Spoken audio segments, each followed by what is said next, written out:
ನಮಸ್ತೆ ವೀಕ್ಷಕರೇ, ಶುಭೋದಯ. ವಿಶೇಷ ನೇರ ಪ್ರಸಾರ ಜ್ಯೋತಿಷ್ಯ ಕಾರ್ಯಕ್ರಮ ಬೃಹತ್ ಜಾತಕಂಗೆ ತಮ್ಮೆಲ್ಲರಿಗೂ ಆತ್ಮೀಯ ಸ್ವಾಗತ. ನಾನು ಮಂಜರಿ ಹೊಂಬಾಳಿ. ಪ್ರತಿದಿನದಂತೆ ಈ ದಿನವೂ ಕೂಡ ಪಂಚಾಂಗದ ವಿಚಾರಗಳನ್ನು, ದ್ವಾದಶ ರಾಶಿಗಳ ಫಲಾನುಫಲಗಳನ್ನು, ಜೊತೆಗೆ ಸಾಕಷ್ಟು ಧಾರ್ಮಿಕ ಚಿಂತನೆಯ ವಿಚಾರಗಳನ್ನು ತಿಳಿಸಿಕೊಡ್ಲಿಕ್ಕೆ ಕಾರ್ಯಕ್ರಮದಲ್ಲಿ ಖ್ಯಾತ ಜ್ಯೋತಿಷಿಗಳು, ವೇದ ಪಾರಂಗತರು ಶ್ರೀ ಆಚಾರ್ಯ ಗುರೂಜಿಯವರಿದ್ದಾರೆ. ಅವ್ರನ್ನ ಕಾರ್ಯಕ್ರಮಕ್ಕೆ ಸ್ವಾಗತಿಸೋಣ. ಗುರುಗಳೇ ನಮಸ್ತೆ, ಕಾರ್ಯಕ್ರಮಕ್ಕೆ ಸ್ವಾಗತ. ನಮಸ್ತೆ. ಅಸ್ಮದ್ಗುರುಭ್ಯೋ ನಮಃ. ಅಖಂಡಮಂಡಲಾಕಾರಂ ವ್ಯಾಪ್ತಂ ಗೆನ ಚರಾಚರಂ ತತ್ಪದಂ ದರ್ಶಿತಂ ಗೆನ ತಸ್ಮೈ ಶ್ರೀ ಗುರವೇ ನಮಃ. ಆಪದಾಮಪಹರ್ತಾರಂ ಧಾತಾರಂ ಸರ್ವಸಂಪದಾಂ ಲೋಕಾಭಿರಾಮಂ ಶ್ರೀರಾಮಂ ಭೂಯೋರ್ಭೂಯೋ ನಮಾಮ್ಯಹಂ. ಮನೋಜವನ್ ಮಾರುತತುಲ್ಯವೇಗಂ ಜಿತೇಂದ್ರಿಯಂ ಬುದ್ಧಿಮತಾನ್ ವರಿಷ್ಠಂ ವಾತಾತ್ಮರನ್ ವಾನರ್ಯೂಥ ಮುಖ್ಯಂ ಶ್ರೀರಾಮಧೂತಂ ಶಿರಸಾ ನಮಾಮಿ. ಜೈ ಶ್ರೀಮನ್ನಾರಾಯಣ. ವೀಕ್ಷಕರೇ, ಮೊದಲನೇದಾಗಿ ಈ ದಿನದ ಪಂಚಾಂಗದ ವಿಚಾರಗಳು ಹೇಗಿದೆ ಗುರುಗಳಿಂದ ತಿಳಿದುಕೊಳ್ಳೋಣ. ಗುರುಗಳೇ, ತಿಥಿರ್ವಿಷ್ಣು ತಥಾವಾರು ನಕ್ಷತ್ರಂ ವಿಷ್ಣುರೇವ ಚಾಯೋಗಶ್ಚ ಕರ್ಣಂಚೈವ ಸರ್ವಂ ವಿಷ್ಣುಮಯಂ ಜಗತ್ತು. ತಿಥಿ, ವಾರ, ನಕ್ಷತ್ರ, ಯೋಗ ಮತ್ತು ಕರ್ಣಗಳನ್ನೇ ನಾವು ಪಂಚಾಂಗಗಳು ಅಂತ ಹೇಳುವಂಥದ್ದು. ಯಾರೆಲ್ಲ ಪ್ರಾತಃ ಕಾಲಗಳಲ್ಲಿ ಪಂಚಾಂಗಗಳನ್ನು ಶ್ರವಣವನ್ನು ಮಾಡ್ತಾರೆ, ಹಾಗೆ ಪಂಚಾಂಗ ಪಠಣವನ್ನು ಮಾಡ್ತಾರೆ, ಅವನಿಗೆ ಅನೇಕ ಫಲ ಸಿಗುವಂಥದ್ದಾಗುತ್ತೆ. ಆ ದಿನ ಕೂಡ ಅಭಿವೃದ್ಧಿಯ ಸಂಕೇತ ಅಂತ ಹೇಳುವಂಥದ್ದು. ಹಾಗಾಗಿ ಈ ದಿನದ ಪಂಚಾಂಗವನ್ನು ನೋಡೋಣ. ಈ ದಿನ ವಿಶ್ವವಸುನಾಮ ಸಂವತ್ಸರ, ದಕ್ಷಿಣಾಯನ ವರ್ಷ ಋತು, ಶ್ರಾವಣ ಮಾಸ. ಶ್ರಾವಣ ಮಾಸದ ಕೃಷ್ಣ ಪಕ್ಷದ ಕೃಷ್ಣ ಏಕಾದಶಿ ಇವತ್ತು ಇರುವಂಥದ್ದು. ಏಕಾದಶಿ ತಿಥಿ ಇವತ್ತು ಮಂಗಳವಾರ ಬಂದಿದೆ. ಇನ್ನು ಆರಿದ್ರ ನಕ್ಷತ್ರ, ವಜ್ರಯೋಗ, ಬಾಲವಕರ್ಣವನ್ನು ನಾವು ಈ ಪಂಚಾಂಗಗಳಲ್ಲಿ ತಿಳ್ಕೊಳ್ಬೋದಾಗಿದೆ. ಇದರೊಟ್ಟಿಗೆ ರಾಹುಕಾಲ ಹಾಗೆ ಯಮಗಂಡ ಕಾಲಗಳನ್ನು ಕೂಡ ಅವಶ್ಯಕವಾಗಿ ತಿಳ್ಕೊಳ್ಬೇಕು. ಯಾಕಂದರೆ ಯಾವುದೇ ಒಂದು ರಾಹುಕಾಲಗಳಲ್ಲಿ ಅಥವಾ ಯಾವುದೇ ಒಂದು ಯಮಗಂಡ ಕಾಲಗಳಲ್ಲಿ ನಾವು ಶುಭ ಕಾರ್ಯಗಳನ್ನಾಗಲಿ ಅಥವಾ ಶುಭ ಪ್ರಯಾಣಾದಿಗಳನ್ನಾಗಲಿ ಪ್ರಾರಂಭ ಮಾಡಬಾರ್ದು ಅಂತ ಹೇಳುತ್ತೆ ಶಾಸ್ತ್ರ. ಹಾಗಾಗಿ ಈ ದಿನದ ರಾಹುಕಾಲವನ್ನು ನೋಡೋಣ. ಮಧ್ಯಾಹ್ನ 3:31 5 ಗಂಟೆ 4 ಈ ದಿನ ನಾವು ರಾಹುಕಾಲವನ್ನು ನೋಡ್ಬೋದು. ಇನ್ನು ಯಮಗಂಡ ಕಾಲ 9:16 10 ಗಂಟೆ 49 ಇದನ್ನು ನಾವು ಯಮಗಂಡ ಕಾಲವನ್ನು ಕೂಡ ತಿಳ್ಕೊಳ್ಬೋದು. ಗುಳಿಕ ಕಾಲವನ್ನು ನೋಡಿದಾಗ 12:23 1:57 ಇದನ್ನು ನಾವು ಗುಳಿಕ ಕಾಲವನ್ನು ಕೂಡ ತಿಳ್ಕೊಳ್ಬೋದು. ಇನ್ನು ಬ್ರಾಹ್ಮಿ ಮುಹೂರ್ತ, ಜಪ ತಪ ಹೋಮ ಹವನಾದಿಗಳು ಮಾಡ್ಕೊಳ್ಲಿಕ್ಕಾಗಲಿ ಅಥವಾ ಯಾವುದಾದ್ರೂ ಮಂತ್ರ ಜಪ ಸಿದ್ಧಿ ಮಾಡ್ಕೊಳ್ಳೋರಿಗೆ ತುಂಬ ಪ್ರಶಸ್ತವಾಗಿರುವಂತಹ ಸಮಯ ಈ ಬ್ರಾಹ್ಮಿ ಮುಹೂರ್ತ. 4:36 5:22 ಇದನ್ನು ಬ್ರಾಹ್ಮಿ ಮುಹೂರ್ತವನ್ನು ನೋಡ್ಬೋದು. ಇನ್ನು ಸೂರ್ಯೋದಯ ಮತ್ತು ಸೂರ್ಯಾಸ್ತಮ 6:08 ಸೂರ್ಯೋದಯವಾದರೆ ಸಂಜೆ ಸೂರ್ಯಾಸ್ತಮ 6:38 ಈ ದಿನ ಸೂರ್ಯಾಸ್ತಮವಾಗುವುದನ್ನು ಕೂಡ ನಾವು ನೋಡ್ಬೋದಾಗಿದೆ. ವೀಕ್ಷಕರೇ, ಪಂಚಾಂಗದ ವಿಚಾರಗಳು ಹೇಗಿದೆ ಗುರುಗಳು ತಿಳಿಸ್ಕೊಟ್ಟಿದ್ದಾರೆ. ಇದೀಗ ದ್ವಾದಶ ರಾಶಿಗಳ ಫಲಾನುಫಲ ಹೇಗಿದೆ ತಿಳ್ಕೊಳ್ಳೋಣ. ಕಾರ್ಯಕ್ರಮದಲ್ಲಿ ನೀವು ಕೂಡ ಕರೆ ಮಾಡಬಹುದು. ಕರೆ ಮಾಡಿದಾಗ ನಿಮ್ಮ ಯಾವುದೇ ಸಮಸ್ಯೆಗಳು ಇದ್ರೂ ಸಹ ಗುರುಗಳಿಂದ ನೇರವಾಗಿ ಉತ್ತರಗಳನ್ನು ಪಡ್ಕೋಬಹುದು. ಇದೀಗ 12 ರಾಶಿಗಳ ಫಲಾನುಫಲ ಹೇಗಿದೆ ಗುರುಗಳಿಂದ ತಿಳಿದುಕೊಳ್ಳೋಣ. ಗುರುಗಳೇ, ಶುಭ ಮಂಗಳವಾರ. ಈ ದಿನ ಮಂಗಳ ಗೌರಿ ಆಗಲಿ ಅಥವಾ ನಿಮ್ಮ ಕುಲದೇವತೆ, ಯಾಕಂದರೆ ಶ್ರಾವಣ ಮಾಸದ ಏಕಾದಶಿ ಕೆಲವು ವ್ರತ ಆಚರಣೆ ಮಾಡ್ತಾ ಇರ್ತೀರ. ಈ ದಿನ ಯಾರೆಲ್ಲ ಈ ಶಕ್ತಿ ದೇವತೆಗಳ ಆರಾಧನೆ ಮಾಡ್ಕೊಳ್ಳಿಕ್ಕೆ ಈ ಏಕಾದಶಿಯ ತಿಥಿ ತುಂಬ ಪ್ರಶಸ್ತವಾಗಿರುವಂಥದ್ದು. ಅದರಲ್ಲೂ ಶ್ರಾವಣ ಕೃಷ್ಣ ಏಕಾದಶಿ ಅನ್ನುವಂಥದ್ದು ಈ ಶಕ್ತಿ ದೇವತೆಗಳಿಗೆ ಒಂದು ಶಕ್ತಿ ಹೆಚ್ಚಿರುತ್ತೆ ಅಂತ ಹೇಳುತ್ತೆ. ಈ ಒಂದು ಸಮಯದಲ್ಲಿ ಆ ಶಕ್ತಿ ದೇವತೆಗಳ ಒಂದು ಆರಾಧನೆ ಮಾಡಿಕೊಳ್ಳುವಂಥದ್ದು, ನಾಮ ಜಪಗಳನ್ನು ಮಾಡೋದ್ರಿಂದ ಅನೇಕ ಫಲ ಸಿಗುವಂಥದ್ದಾಗುತ್ತೆ. ಇನ್ನು ಈ ದಿನದ ಒಂದು ವಿಶೇಷವಾಗಿರುವಂತಹ ಧಾರ್ಮಿಕ ವಿಚಾರವಾಗಿ ನಾವು ನಕ್ಷತ್ರಗಳ ಜನನ ಬಗ್ಗೆ ಹೇಳ್ತಾ ಇದ್ವಿ. ಯಾಕಂದರೆ ಕೆಲವೊಂದು ನಕ್ಷತ್ರ ಜನನ ದೋಷ ಇರುವಂಥದ್ದು, ಕೆಲವೊಂದು ನಕ್ಷತ್ರ ಜನನ ದೋಷದಿಂದ ಆಗುವಂತಹ ದುಷ್ಪರಿಣಾಮಗಳೇನಿರುತ್ತೆ ಮತ್ತು ಅದಕ್ಕೆ ಏನು ಪರಿಹಾರಗಳು ಮಾಡ್ಕೊಳ್ಬೇಕು ತಿಳಿಸ್ಕೊಡ್ತಾ ಇದ್ದೇನೆ. ಇದರೊಟ್ಟಿಗೆ ದ್ವಾದಶ ರಾಶಿಗಳು ಮೇಷ, ವೃಷಭ, ಮಿಥುನ, ಕಟಕ, ಸಿಂಹ, ಕನ್ಯಾ, ತುಲ, ವೃಶ್ಚಿಕ, ಧನಸ್ಸು, ಮಕರ, ಕುಂಭ ಮತ್ತು ಮೀನರಾಶಿ. ಈ 12 ರಾಶಿಗಳನ್ನೇ ನಾವು ದ್ವಾದಶ ರಾಶಿಗಳು ಅಂತ ಹೇಳುವಂಥದ್ದು. ಹಾಗಾಗಿ ಪ್ರಥಮ ರಾಶಿ ಮೇಷರಾಶಿಯವರಿಗೆ ನೋಡೋಣ ಏನೆಲ್ಲ ಅನುಕೂಲಗಳಿದೆ ಅಥವಾ ಅನಾನುಕೂಲಗಳಿದೆ ಅಂತ. ಈ ದಿನ ಮೇಷರಾಶಿಯವರಿಗೆ ಸಹೋದ್ಯೋಗಿ ಪರ ಹೋರಾಟ ಅನಿವಾರ್ಯ ಅಂತ ಹೇಳ್ತಾರೆ. ಯಾರೆಲ್ಲ ಮೇಷರಾಶಿಗಳಿದ್ದಾರೆ ಗಮನದಲ್ಲಿ ಇಟ್ಕೊಳ್ಬೇಕು. ನೋಡಿ, ಎಲ್ಲೋ ಒಂದು ಹತ್ರ ಕೆಲಸ ಕಾರ್ಯ ಮಾಡ್ತಾ ಇರ್ತೀರ, ನಿಮ್ಮ ಸಹೋದ್ಯೋಗಿಗಳು ಏನೋ ಒಂದು ತಪ್ಪಾಗ್ಬೋದು ಅಥವಾ ಅವರ ಜೊತೆ ನಿಲ್ಲುವಂಥದ್ದು ನಿಮ್ಗೆ ಇವತ್ತು ಅನಿವಾರ್ಯ ಆಗುತ್ತೆ ಅಂತ. ಯಾಕಂದರೆ ಸಹೋದ್ಯೋಗಿಗಳು ಬೆಂಬಲವಾಗಿದ್ದರೆ ಏನಾಗುತ್ತೆ, ಮಾಡುವಂತಹ ಕೆಲಸ ಕಾರ್ಯಗಳಲ್ಲಿ ಯಶಸ್ಸಾಗುತ್ತೆ. ನೀವೆಲ್ಲೇ ಕೆಲಸ ಮಾಡ್ತಾ ಇರಿ, ಆ ಕೆಲಸ ಅಭಿವೃದ್ಧಿ ಆಗಬೇಕಂದ್ರೆ ನೀವು ಒಂದು ಸಹೋದ್ಯೋಗಿಗಳ ಜೊತೆ ಹೊಂದಾಣಿಕೆ ತುಂಬ ಬಹಳ ಮುಖ್ಯ, ಇಂಪಾರ್ಟೆಂಟ್ ಅಂತ ಹೇಳುತ್ತೆ. ತುಂಬ ಮುಖ್ಯವಾಗಿರುವಂತಹ ವಿಚಾರ ಇವತ್ತು. ಅವ್ರ ಜೊತೆ ಏನಾದರೂ ಇವತ್ತು ನಿಮಗೆ ಬೆನ್ನೆಲುಬಾಗಿ ನಿಂತ್ಕೊಳ್ಳುವಂಥ ಅವಕಾಶಗಳಿದ್ದರೆ ಇವತ್ತು ಅವ್ರಿಗೋಸ್ಕರ ಏನಾದರೂ ಕೆಲಸ ಕಾರ್ಯಗಳನ್ನು ಮಾಡ್ಕೊಳ್ಬೋದು. ಇನ್ನು ದಿನಸಿ ವ್ಯಾಪಾರಿಗಳು ಕೂಡ ಉತ್ತಮ ಲಾಭಾಂಶ ಇದೆ ಅಂತ ಹೇಳ್ತಾ ಇದೆ. ಯಾರೆಲ್ಲ ಮೇಷರಾಶಿಯವರು ದಿನಸಿ ವ್ಯಾಪಾರಗಳನ್ನು ನಡೆಸ್ತಾ ಇರ್ತಾರೆ ಅವರಿಗೆ ಇದರಿಂದ ಅಭಿವೃದ್ಧಿಯ ಸಂಕೇತ ಇದೆ, ಲಾಭಾಂಶ ಕೂಡ ಹೆಚ್ಚಾಗಿರುವಂಥದ್ದು. ಇನ್ನು ವೃಷಭ ರಾಶಿಯವರಿಗೆ ನೋಡೋಣ. ಇದನ್ನು ವೃಷಭ ರಾಶಿಯವರಿಗೆ ಸಹಕಾರ ಸಂಘಗಳ ಕ್ಷೇತ್ರದವರೆಗೂ ಉತ್ತಮ ಲಾಭ.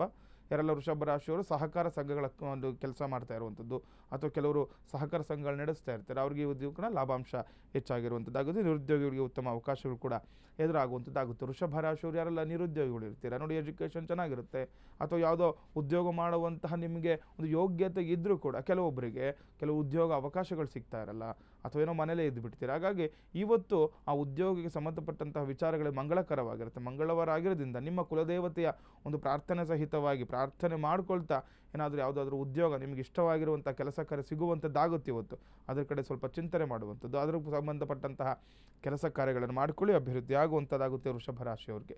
ಇನ್ನು ಮಿಥುನ ರಾಶಿಯವರಿಗೆ ನೋಡಿದಾಗ ದೈವ ಕಾರ್ಯಗಳಲ್ಲಿ ಆಸಕ್ತಿ ಹೆಚ್ಚಾಗಲಿದೆ ಅಂತ ಹೇಳ್ತೇನೆ. ನಿಮಗೆ ನೋಡಿ ಇವತ್ತು ಒಳ್ಳೆ ದಿನ ಅಲ್ವಾ, ದೇವರ ಪೂಜೆ ಪುನಸ್ಕಾರಗಳಿಗೆ ಆಸಕ್ತಿ ಹೆಚ್ಚಾಗುವಂಥದ್ದು. ಶ್ರಾವಣ ಮಾಸ ಅಂತ ಬಂದಾಗ ತುಂಬ ವಿಶೇಷವಾಗಿರುವಂಥ ಪೂಜೆ ಪುನಸ್ಕಾರಗಳು ನಡೀತಾ ಇರುತ್ತೆ. ಒಂದೊಂದು ಶ್ರಾವಣ ಮಾಸ ನೋಡಿ ಒಂದೊಂದು ದಿನವೂ ವಿಶೇಷ, ಒಂದೊಂದು ನಕ್ಷತ್ರ, ಒಂದು ತಿಥಿ ಕೂಡ ವಿಶೇಷವಾಗಿರುವಂಥದ್ದು. ಹಾಗಾಗಿ ಕೃಷ್ಣ ಪಕ್ಷದ ಏಕಾದಶಿ ತುಂಬ ಪ್ರಶಸ್ತವಾಗಿರುವಂಥದ್ದು ಪೂಜೆ ಪುನಸ್ಕಾರಗಳಿಗೆ ಅಂತ ಹೇಳ್ತಾ ಇರ್ತಾರೆ. ಕೆಲವೊಂದು ವ್ರತಗಳಿಗೆ ಆಗಲಿ ಅಥವಾ ಕೆಲವೊಬ್ಬರು ಉಪವಾಸ ಮಾಡಿ ಅನುಷ್ಠಾನ ಮಾಡ್ತಾ ಇರ್ತಾರೆ, ಅಂಥವ್ರಿಗೂ ಕೂಡ ಪ್ರಶಸ್ತವಾಗಿರುವಂತಹ ದಿನ ಆಗುತ್ತೆ. ಮಿಥುನ ರಾಶಿಯವರಿಗೆ ವಿದ್ಯಾರ್ಥಿಗಳಿಗೆ ನೂತನ ಆಲೋಚನೆ, ವಿದ್ಯಾಭ್ಯಾಸದಲ್ಲಿ ಮುನ್ನಡೆ ಅಂತ ಹೇಳ್ತಾ ಇದ್ದು ನೋಡಿ. ಯಾರೆಲ್ಲ ಮಿಥುನ ರಾಶಿಯವರು ನೋಡಿ ನಿಮಗೆ ವಿದ್ಯಾಭ್ಯಾಸಕ್ಕೆ ಒಂದು ಹೊಂದಿಕೊಳ್ಳುವಂಥದ್ದು ಅಥವಾ ವಿದ್ಯಾಭ್ಯಾಸಕ್ಕೆ ಸಂಬಂಧಪಟ್ಟಂತಹ ವಿಚಾರಗಳು, ಕೆಲವೊಬ್ರು ಯಾವುದೋ ಒಂದು ಹೊಸದಾಗಿ ಬೇರೆ ಎಕ್ಸಾಮ್ಸ್ ತೊಗೋಬೇಕು ಅಂದ್ಕೊಳ್ತಾ ಇರ್ತೀರಾ, ಯಾವುದೋ ಒಂದು ಪರೀಕ್ಷೆ ತೊಗೊಳ್ಳಿಕ್ಕೋ ಅಥವಾ ಏನೋ ಒಂದು ಹೊಸದಾಗಿ ಎಜುಕೇಷನ್ ಅಂದರೆ ಅಭ್ಯಾಸ ಮಾಡಲಿಕ್ಕೆ ತುಂಬ ಪ್ರಶಸ್ತವಾಗಿರುತ್ತೆ. ಅದ್ರ ಕಡೆ ಗಮನ ಕೂಡ ಹೋಗುವಂಥದ್ದು, ಒಳ್ಳೆ ಮಾರ್ಗ ಕೂಡ ಇತ್ತು ನಿಮಗೆ ಗೋಚರ ಆಗುತ್ತೆ ಮಿಥುನ ರಾಶಿಯವರಿಗೆ.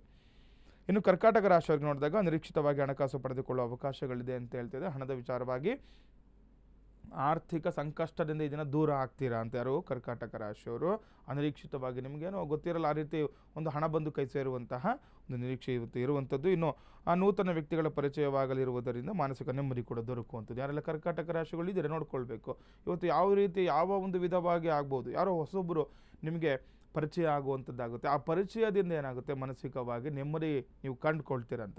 ಯಾವುದೋ ಕೆಲವೊಬ್ರು ನೋಡಿ ನೆಮ್ಮದಿ ಹುಡುಕಾಟದಲ್ಲಿರ್ತಾರೆ, ಯಾರ ಹತ್ರನೂ ಕೆಲವೊಂದು ವಿಚಾರ ಹೇಳಲಿಕ್ಕೆ ಆಗ್ತಾ ಇರಲ್ಲ, ಕೆಲವರು ಇಷ್ಟ ಮಿತ್ರರ ಹತ್ರನೂ ಕೂಡ ಅದನ್ನು ಹೇಳ್ಕೊಳ್ಲಿಕ್ಕೆ ಆಗ್ತಾ ಇರಲ್ಲ, ಬಂಧು ಮಿತ್ರರು ಹತ್ರದವ್ರ ಜೊತೆ ಕೆಲವೊಂದು ವಿಚಾರಗಳನ್ನು ಹೇಳ್ಕೊಳ್ಲಿಕ್ಕೆ ಆಗ್ತಾ ಇರಲ್ಲ. ಹಾಗಾಗಿ ಇವತ್ತು ಯಾರೋ ಬೇರೆಯವರು ನಿಮಗೆ ಒಂದು ಹತ್ತಿರ ಆಗುವಂಥದ್ದಾಗುತ್ತೆ, ಅವ್ರ ಹತ್ರ ನೀವು ಒಂದು ಕಷ್ಟಗಳನ್ನು ಹೇಳ್ಕೊಳ್ಳುವಂಥದ್ದೆಲ್ಲ, ಅದರಿಂದ ಮಾನಸಿಕ ನೆಮ್ಮದಿ ಸಿಗುವಂಥದ್ದಾಗುತ್ತೆ ಈ ದಿನ ಕರ್ಕಾಟಕ ರಾಶಿಯವರಿಗೆ. ಸಿಂಹ ರಾಶಿಯವರಿಗೆ ನೋಡಿದಾಗ ಕುಟುಂಬದಲ್ಲಿ ಅನ್ಯೋನ್ಯತೆ ಹೆಚ್ಚು ಅಂತ ಹೇಳ್ತದೆ. ಕುಟುಂಬದ ಕಡೆ ಗಮನವನ್ನು ಕೊಡಬೇಕು. ಇವತ್ತೇನಾದರೂ ಕುಟುಂಬದಲ್ಲಿ ಸಮಸ್ಯೆಗಳಿದ್ದರೆ ಅದನ್ನು ಬಗೆಹರಿಸ್ಕೊಳ್ಳಲಿಕ್ಕೆ ಶುಭಪ್ರದವಾಗಿರುವಂಥ ದಿನ ಸಿಂಹರಾಶಿಯವರಿಗೆ. ಕೆಲಸ ಕಾರ್ಯದಲ್ಲಿ ಹೆಚ್ಚು ಅನುಕೂಲ ಕೂಡ ಅಂತ ಹೇಳ್ತಾ ಇದೆ ಈ ದಿನ ನೋಡಿ. ಯಾರು ಸಿಂಹರಾಶಿಗಳಿದ್ದೀರ ಗಮನದಲ್ಲಿ ಇಟ್ಕೊಳ್ಬೇಕು. ಏನಾದರೂ ಕೆಲಸ ಕಾರ್ಯ ಹಮ್ಮಿಕೊಂಡಿದ್ರೆ ಅದರ ಬಗ್ಗೆ ನೀವು ಯೋಚನೆ ಮಾಡಿ, ಆ ಕೆಲಸ ಕಾರ್ಯಗಳ ಪೂರ್ಣಗೊಳ್ಳುವಂತಹ ನೀವು ಗಮನವನ್ನು ಕೊಡಿ. ಏನಾಗುತ್ತೆ, ಆ ಕೆಲಸದಲ್ಲಿ ಯಶಸ್ಸನ್ನು ದಿನ ಪಡ್ಕೊಳ್ತೀರಾ ಸಿಂಹರಾಶಿಯವರು. ಇನ್ನು ಕನ್ಯಾ ರಾಶಿಯವರಿಗೆ ನೋಡಿದಾಗ ಹಣಕಾಸು ವಿಷಯಗಳಲ್ಲಿ ನಿಮ್ಮ ಪ್ರಯತ್ನಗಳು ಹೆಚ್ಚಿಸಬೇಕಾಗುತ್ತೆ ಅಂತ ಹೇಳ್ತಾ ಇದ್ದಾರೆ. ಯಾರೆಲ್ಲ ಕನ್ಯಾ ರಾಶಿಗಳಿದ್ದೀರಾ ಗಮನದಲ್ಲಿ ಇಟ್ಕೊಳ್ಬೇಕು. ಯಾವುದೋ ವಿಚಾರಕ್ಕೆ ಹಣ ಬೇಕಾಗಿರುತ್ತೆ, ನಿಮಗೆ ಪ್ರಯತ್ನ ಪಡಬೇಕು. ಆದರೂ ಕೆಲವೊಂದು ವಿಚಾರ ನೋಡಿ, ಕೆಲವರು ಪ್ರಯತ್ನ ಪಡ್ತಾ ಇದ್ರೆ ಆದರೂ ಕೂಡ ಆಗ್ತಾ ಇರಲ್ಲ, ಆದರೆ ಇನ್ನೂ ಸ್ವಲ್ಪ ಪ್ರಯತ್ನ ಹೆಚ್ಚು ಮಾಡಬೇಕು ಅಂತ ಹೇಳ್ತಾ ಇದ್ದೀನಿ ನೋಡಿ. ಜಾತಕ ಫಲದಲ್ಲಿ ಇರುವಂಥದ್ದು ಹಣ ಬೇಕು ಅಂತಂದರೆ ಸ್ವಲ್ಪ ಕಷ್ಟ ಅನಿವಾರ್ಯ ಅಂತ. ಕೆಲವೊಂದು ತೊಂದರೆಗಳು, ತೊಡಕುಗಳು, ಆತಂಕಗಳು ಆಗ್ತಾ ಇರುತ್ತೆ. ಯಾವುದೇ ತೊಂದರೆಗಳು ಬಂದರೂ ಕೂಡ ದೃಢ ನಿರ್ಧಾರ ಮಾಡಬೇಕು, ನೀವು ಅದನ್ನು ಜಯಿಸಿ ಮುನ್ನುಗ್ಗಿ ಕೆಲಸ ಕಾರ್ಯಗಳನ್ನು ಮಾಡಿಕೊಳ್ಳಿ. ಹಣದ ವಿಚಾರವಾಗಿ ಅನುಕೂಲ ಆಗುತ್ತೆ. ಅನಿರೀಕ್ಷಿತ ಕ್ಷೇತ್ರಗಳಿಂದ ಕೂಡ ಸಾಲದ ನೆರವು ಸಿಗುವಂಥದ್ದಾಗುತ್ತೆ ನೋಡಿ. ಯಾವಾಗ ನಾವು ಅದ್ರ ಬಗ್ಗೆ ಸ್ವಲ್ಪ ಚಿಂತನೆ ಯೋಚನೆ ಮಾಡುವಂಥದ್ದು, ಅದಕ್ಕೆ ಬೇಕಂತ ಕಾರ್ಯಕಲಾಪಗಳನ್ನು ಮಾಡಿಕೊಂಡಾಗ ಏನಾಗುತ್ತೆ, ನಿಮಗೆ ನೆರವು ಸಿಗುವಂಥದ್ದಾಗುತ್ತೆ ನೋಡಿ. ಯಾವುದೋ ಒಂದು ಬೇರೆ ಮೂಲಗಳಿಂದ ಕೂಡ ಸಾಲದ ನೆರವು ಸಿಗುವಂಥದ್ದಾಗುತ್ತೆ. ಅದರಿಂದ ಆರ್ಥಿಕ ನಿಮಗೆ ಸಂಕಷ್ಟದಿಂದ ದೂರ ಆಗಲಿಕ್ಕೆ ಕೂಡ ನಿಮಗೆ ಅನುಕೂಲ ಆಗುತ್ತೆ ಕನ್ಯಾ ರಾಶಿಯವರಿಗೆ. ತುಲಾರಾಶಿಯವರಿಗೆ ನೋಡಿದಾಗ ಮುಖ್ಯವಾದ ರಾಜಕೀಯ ವ್ಯವಹಾರಗಳು ವೇಗವಾಗಿ ಮುನ್ನುಗ್ಗುತ್ತವೆ ಅಂತ. ತುಲಾರಾಶಿಯವರಿಗೂ ಶುಭಪ್ರದವಾಗಿರುವಂತಿನ ಏನಾದರೂ ರಾಜಕೀಯ ವಿಚಾರವಾಗಿ ಏನಾದರೂ ತೊಂದರೆ ಸಿಲುಕು ಹಾಕ್ಕೊಂಡಿದ್ದು ಅಥವಾ ರಾಜಕೀಯ ವಿಚಾರವಾಗಿ ಏನೋ ನಿಮಗೆ ಕೆಲಸ ಕಾರ್ಯ ಆಗಬೇಕು ಅಂದುಕೊಂಡಿದ್ರೆ ಅದು ಈ ದಿನ ತುಂಬ ಶುಭಪ್ರದ ಅಂತ ಹೇಳ್ತಾರೆ. ಸ್ವಲ್ಪ ವೇಗವಾಗಿ, ಯಾಕಂದರೆ ಈ ಗೌರ್ಮೆಂಟ್ ವಿಚಾರ ಅಥವಾ ರಾಜಕೀಯ ಅಂತ ಬಂದಾಗ ಸ್ವಲ್ಪ ತಡ ಆಗ್ತಾ ಇರುತ್ತೆ, ನಿಧಾನ ಆಗ್ತಾ ಇರುತ್ತೆ, ಯಾಕಂದರೆ ಯಾವುದೋ ಕೆಲವೊಂದು ಕಷ್ಟಗಳಿದ್ದೇ ಇರುತ್ತೆ. ಹಾಗಾಗಿ ಈ ದಿನ ಆ ರಾಜಕೀಯಕ್ಕೆ ಸಂಬಂಧಪಟ್ಟಂತಹ ವಿಚಾರಗಳಲ್ಲಿ ನಿಮಗೆ ವೇಗ ಹೆಚ್ಚಾಗುವಂಥದ್ದಾಗುತ್ತೆ. ಇನ್ನು ಅನಿರೀಕ್ಷಿತ ಧನಲಾಭ ಸಾಧ್ಯತೆ ಕೂಡ ಇರುವಂಥದ್ದು. ತುಲಾರಾಶಿಯವರು ಕೂಡ ಈ ದಿನ ಹಣಕಾಸಿನ ವಿಚಾರದಲ್ಲಿ ಶುಭಪ್ರದ ಅಂತ ಹೇಳ್ತಾ ಇದೆ. ಅನಿರೀಕ್ಷಿತವಾಗಿ ಹಣ ಬರುವಂಥದ್ದಾಗುತ್ತೆ ಈ ದಿನ ತುಲಾರಾಶಿಯವರಿಗೆ. ವೃಶ್ಚಿಕ ರಾಶಿಯವರಿಗೆ ನೋಡಿದಾಗ ನೌಕರರಿಗೆ ಹೆಚ್ಚಿನ ಶ್ರಮ ವಹಿಸಿ ದುಡಿದರೂ ತಕ್ಕ ಪ್ರತಿಫಲ ದೊರೆಯುವುದಿಲ್ಲ ಅಂತ ಹೇಳ್ತಿದೆ. ಯಾರೆಲ್ಲ ವೃಶ್ಚಿಕ ರಾಶಿಗಳಿದ್ದೀರಾ ನೋಡಿ ಗಮನದಲ್ಲಿ ಇಟ್ಕೊಳ್ಬೇಕು. ಎಲ್ಲರ ಹತ್ರ ಕೆಲಸ ಕಾರ್ಯ ಮಾಡ್ತಿರ್ತೀರಲ್ವ, ಕೆಲವರು ತುಂಬ ಶ್ರಮ ವಹಿಸಿ ಕಷ್ಟಪಡ್ತಾ ಇರ್ತಾರೆ. ಅಂಥವ್ರಿಗೂ ಕೂಡ ಇದನ್ನು ಸ್ವಲ್ಪ ಹಿನ್ನಡೆ ಅಂತ ಹೇಳ್ಬೋದು. ಯಾಕಂದರೆ ನೀವು ಎಷ್ಟೇ ಕಷ್ಟಪಟ್ಟು ದುಡಿದ್ರೂ ಕೂಡ ಅಷ್ಟು ಪ್ರತಿಫಲ ಇಲ್ಲ ಅಂತ. ಕೆಲವರು ಹೇಳ್ತಾರೆ, ಗುರುಗಳೇ ತುಂಬ ಕಷ್ಟ ಆಗ್ತಿರುತ್ತೆ, ಬೆಳಗ್ಗೆ ಹಗಲು ರಾತ್ರಿ ನಾವು ಕಷ್ಟಪಡ್ತೀವಿ, ಆದರೆ ಕೊನೆಯದಾಗಿ ನಾವು ಸ್ವಲ್ಪ ಕೂಡ ಹಣ ಉಳಿಸ್ಲಿಕ್ಕೆ ಆಗ್ತಾ ಇರಲ್ಲ ಅಂತ ಹೇಳ್ತಾರೆ. ಆ ರೀತಿ ಇವತ್ತು ಆಗುತ್ತೆ. ನೀವು ಸ್ವಲ್ಪ ಜಾಗೃತರಾಗಿರಬೇಕು ವೃಶ್ಚಿಕ ರಾಶಿಯವರು. ಕೃಷಿಕರಿಗೆ ಹೆಚ್ಚಿನ ಲಾಭ ಅಂತ ಹೇಳ್ತಾರೆ. ಆದರೆ ಯಾರೆಲ್ಲ ಈ ಕೃಷಿಕರು ಇರ್ತೀರ ನೋಡಿ, ಭೂಮಿಯನ್ನು ನಂಬಿರ್ತೀರ, ಕೃಷಿಯನ್ನು ನೀವು ನಂಬ್ಕೊಂಡು ಜೀವನ ಮಾಡ್ತಾ ಇರ್ತೀರ, ಅಂಥವ್ರಿಗೆ ದಿನ ಶುಭಪ್ರದ ಅಂತ ಹೇಳ್ತಾರೆ. ಲಾಭಾಂಶ ಹೆಚ್ಚಾಗುವಂಥದ್ದಾಗುತ್ತೆ ಇವತ್ತು ವೃಶ್ಚಿಕ ರಾಶಿಯವರಿಗೆ.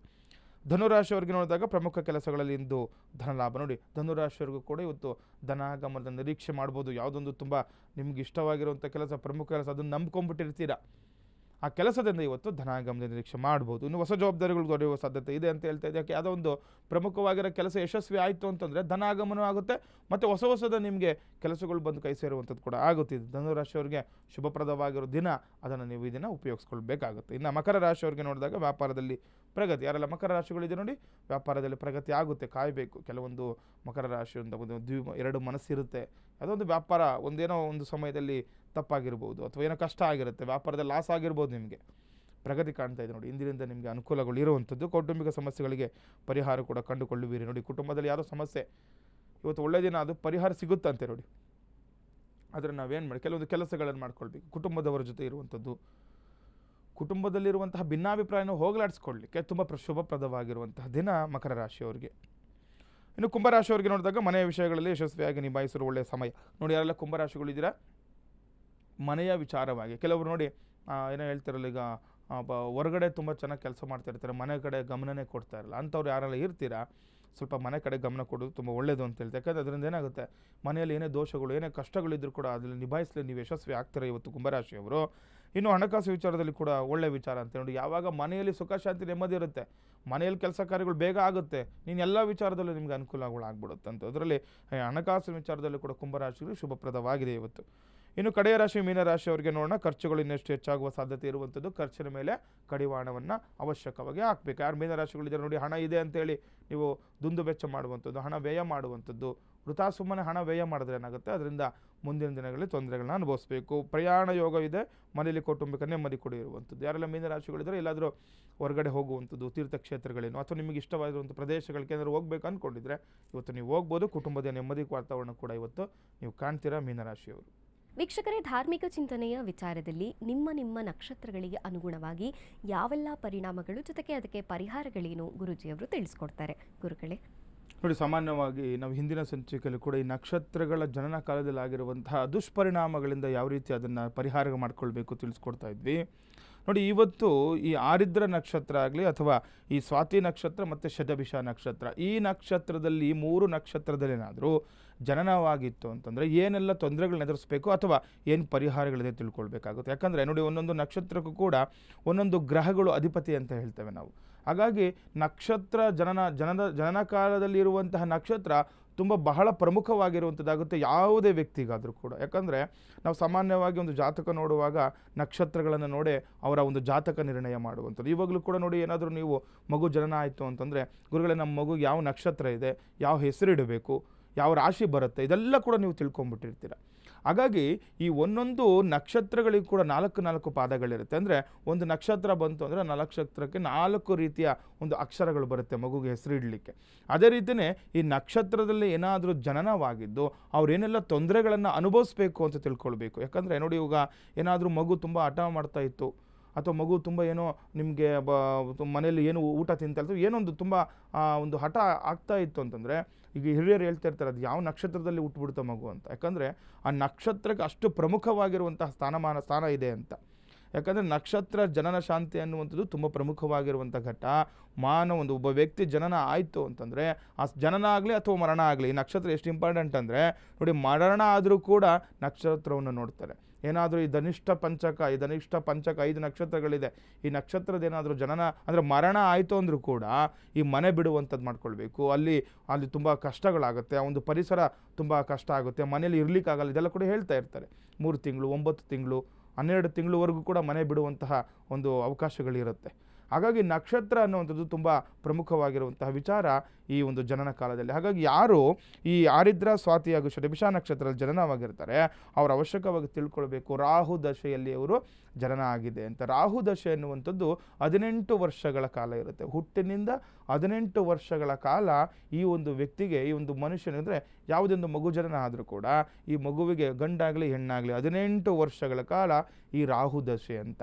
ನೋಡಿ, ಯಾರಿಗೆ ಆಗಲಿ ರಾಹು ದಶೆಯಲ್ಲಿ ಏನಾದರೂ ಮಗು ಜನನ ಆಯಿತು ಅಂತಂದರೆ ಕೆಲವೊಂದು ಕಷ್ಟಗಳನ್ನ ಅನುಭವಿಸಲೇಬೇಕು. ಯಾರು ಈ ಶತಭಿಷ ಸ್ವಾತಿ ಮತ್ತು ಆರಿದ್ರ ನಕ್ಷತ್ರದವರು ಜನನ ಕಾಲದಿಂದನೂ ಕೂಡ ತುಂಬ ಕಷ್ಟಗಳನ್ನು ಅನುಭವಿಸ್ಬೇಕಾಗುತ್ತೆ. ಯಾಕಂದರೆ ಈ ಒಂದು ರಾಹು ಅನ್ನುವಂಥದ್ದು ನೀಚಗ್ರಹ ಅಂತ ಹೇಳ್ತೇವೆ ನಾವು, ವಕ್ರಿಯಾಗೇ ಇರ್ತಾರೆ ಇವರು. ಯಾಕಂದರೆ ಕೆಲವೊಂದು ನೀಚ ಸ್ಥಾನದಲ್ಲಿ ಬಂದಾಗ ಕಷ್ಟ ಅಂತ ನಾವು ಹೇಳ್ತಾ ಇದ್ವಿ. ಅದೇ ಏನಾದರೂ ಈ ರಾಹು ಲಗ್ನದಲ್ಲಿ ಉಚ್ಚನಾಗಿತ್ತಂತಂದರೆ ತುಂಬ ಎಲ್ಲ ಕಡೆ ಕೂಡ ಜಯನ್ನು ಪ್ರಾಪ್ತಿ ಆಗುವಂಥದ್ದಾಗುತ್ತೆ. ಯಾಕಂದರೆ ಯಾವ ಗ್ರಹನೂ ಕೂಡ ನಮ್ಗೆ ಕೆಟ್ಟದ್ದು ಮಾಡೋದಲ್ಲ, ಆ ಗ್ರಹಗಳ ಪರಿಸ್ಥಿತಿ ಬಲಾಬಲಗಳನ್ನು ನೋಡಿ ನಮ್ಮ ಒಂದು ಮನುಷ್ಯನ ಮೇಲೆ ಪ್ರಭಾವ ಬೀಳುವಂಥದ್ದಾಗುತ್ತೆ. ಹಾಗಾಗಿ ಈಗ ನೀವು ಈ ಒಂದು ನಕ್ಷತ್ರದಲ್ಲಿ ನೀವು ಸ್ವಾತಿ ನಕ್ಷತ್ರದಲ್ಲಿ ಜನನ ಆಗಿದೆ, ಈ ಧನಿಷ್ಠ ಆರಿದ್ರ ನಕ್ಷತ್ರದಲ್ಲಿ ಶತಭಿಷ ನಕ್ಷತ್ರದಲ್ಲಿ ಜನನ ಆಗಿದೆ ಅಂದ ತಕ್ಷಣ ಅದು ತಪ್ಪಂತಲ್ಲ.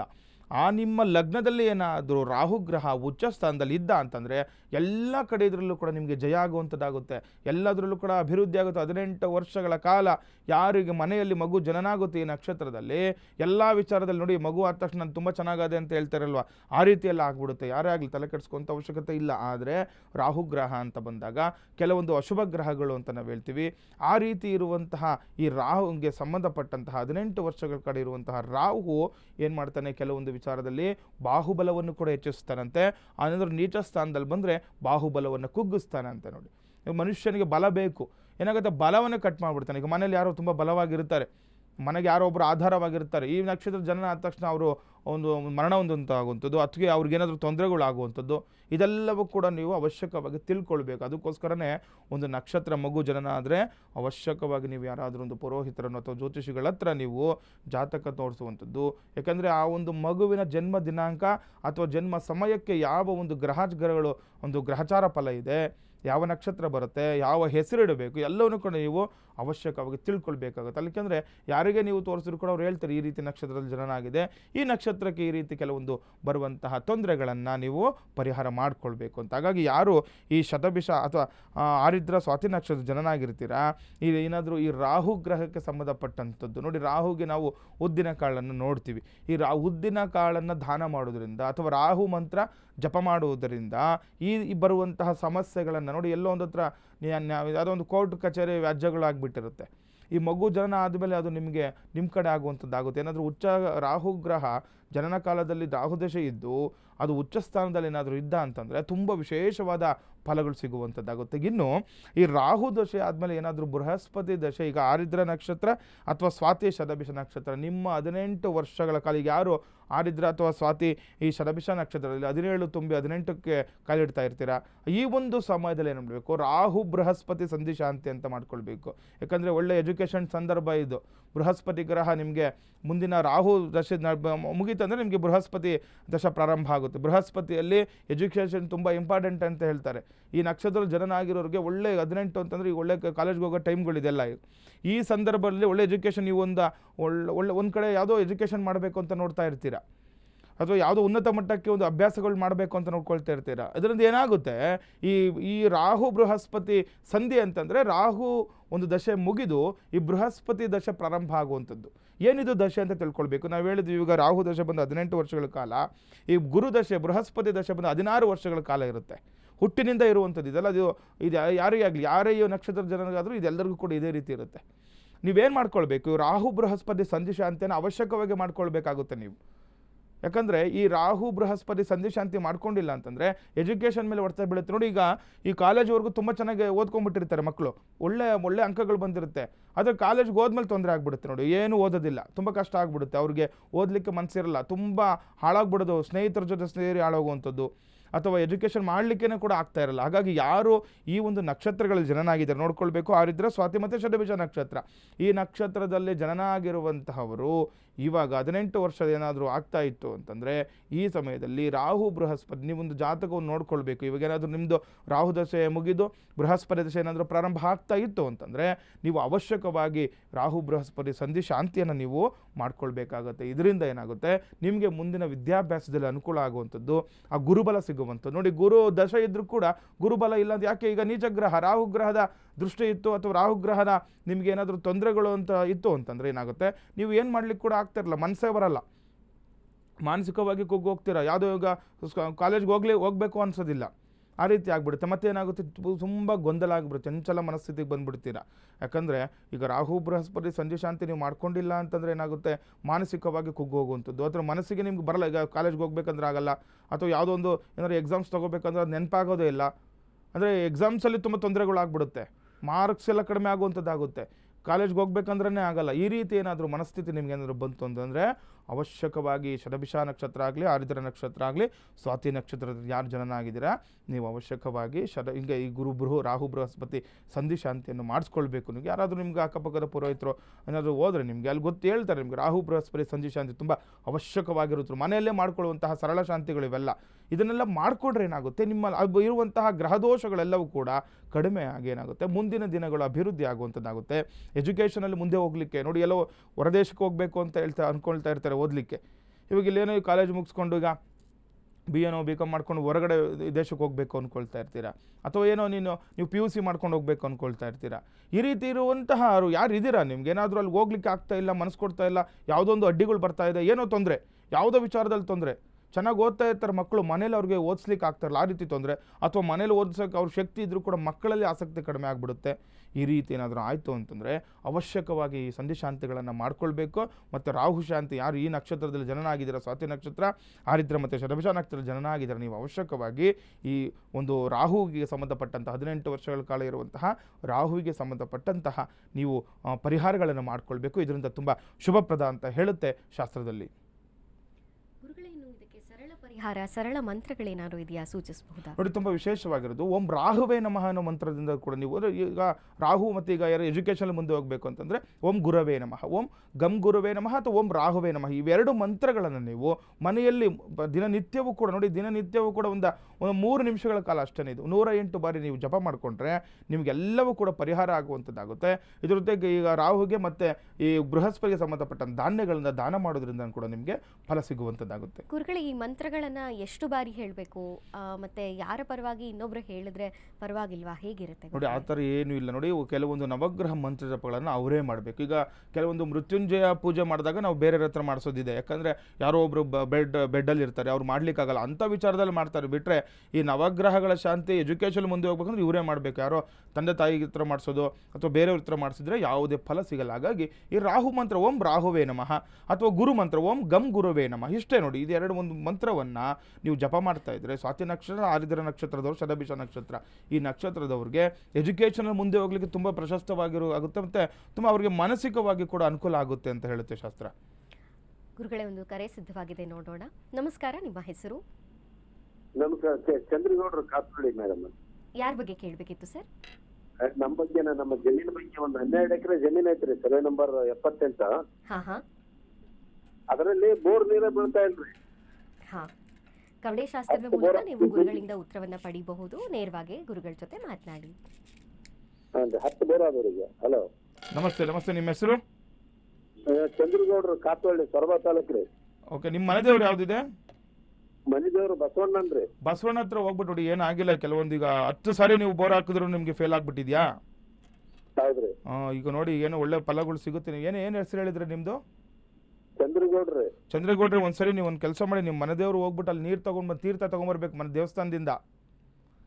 ಆ ದೇವ್ರ ಹತ್ರ ಹೋಗ್ಬಿಟ್ಟು ತಗೊಂಡ್ ಬಂದು ಈಗ ಬೋರಿಗೆ ಸಂಬಂಧಪಟ್ಟ ವಿಚಾರ, ಈಗ ಶ್ರಾವಣ ಮುಗಿಲಿ ಆಯ್ತಾ, ಈಗ ಅಮಾವಾಸ್ಯೆ ಇದೆ ಈಗ ಹತ್ರದಲ್ಲಿ.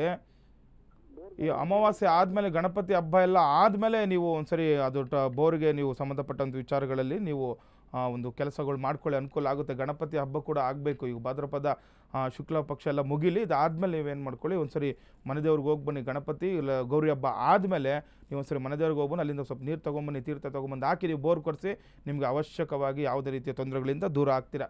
ಏನು ಅಂಥ ತೊಂದರೆಗಳಿಲ್ಲ, ಇಷ್ಟು ದಿನ ಆಗಿರೋದೆಲ್ಲ ಆಗೋಗಿದೆ ಆಯಿತಾ. ಮುಂದಿನ ದಿನಗಳು ಶುಭಪ್ರದ ಆಗುತ್ತೆ, ಅನುಕೂಲ ಆಗುತ್ತೆ. ಮನೆದೇವ್ರಿಗೆ ಒಂದ್ಸರಿ ಹೋಗ್ಬಿಟ್ಟು ಬನ್ನಿ, ಅನುಕೂಲ ಆಗುತ್ತೆ.